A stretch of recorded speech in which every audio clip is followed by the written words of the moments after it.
Listen to part of a lecture in a business class. Okay, as we've talked about, a key aspect of running a successful business is knowing, getting a good sense of what the customer actually wants and how they perceive your product. So with that in mind, I want to describe a very simple method of researching customer preference, and it's becoming increasingly common. It's called MBWA, which stands for Managing by Wandering Around. Now, MBWA, that's not the most technical-sounding name you've ever heard, but it describes the process pretty accurately. Here's how it works.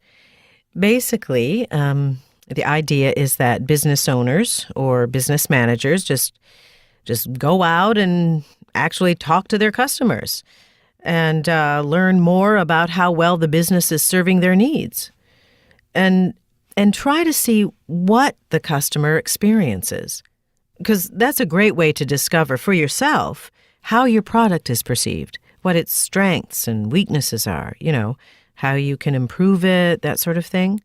Dalton's, they make soup and canned vegetables and such. Well, the head of the company had Dalton's top executives walk around supermarkets, asking shoppers what they thought of Dalton's soups, and he used that data to make changes to the company's product. I mean, when Dalton's, of all companies, embraces something as radical as MBWA, it really shows you how popular the theory has become. Yes, Lisa? But isn't it dangerous to base decisions on information from a small sample of people? Isn't large-scale market research safer, getting data on a lot of people? That's a good question. And, I don't want to pretend that MBWA is some sort of replacement for other methods of customer research. Now, market research data definitely can give you a good idea of the big picture, but MBWA is really useful at kind of filling in the blanks, getting a good on-the-ground sense of how your products are used and how people need to respond to them. And yes, the numbers of opinions you get is small, so you do need to be careful. But good business managers will tell you that the biggest fear they have and one of the most frequent problems they come across is, becoming out of touch with what their customers really want and need. Surveys and market research, stuff like that, they can only tell you so much about what the customers actually want in their day-to-day lives. Managing by wandering around, on the other hand, that gets you in there and gives you a good sense of what customers need. So when used in combination, then, MBWA and market research, they're powerful tools. Oh, here's another example for you. Senior executives for a clothing manufacturer, it was Elkin Jeans, They went and worked in a store for a few days, selling Elkin's clothes. Now, that gave them a very different idea about their product. They saw how people responded to it. They could go up to customers in the store and ask them questions about it. Yes, Mike?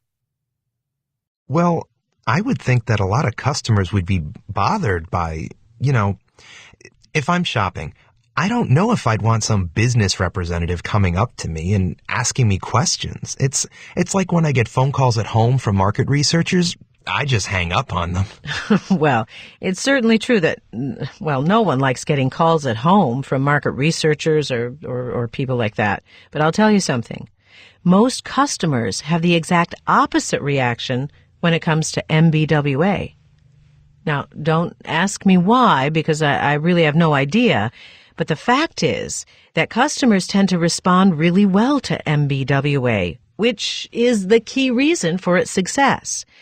In fact, the techniques of MBWA work so well, they've actually been extended to all kinds of different contexts, like politics, for instance. A few years back, the mayor of Baltimore, I think his name was Schaefer or something like that. Anyway, he decided that the best way to serve the people of the city of his city was to actually get out there in it and experience the things that they experienced. So he'd ride around the city and, well, in all parts of it. And he'd see all the potholes. He'd see how the trash was sometimes not picked up off the side of the street. And then he'd go back to his office and he'd write these memos. Now, they were memos to his staff about the problems he'd seen and how they needed to be fixed. That sort of thing. But the thing is, he got all this information just by going around and seeing the different Baltimore neighborhoods and talking to the people in them. Now, he called it smart politics. We'd call it MBWA, or just plain good customer service.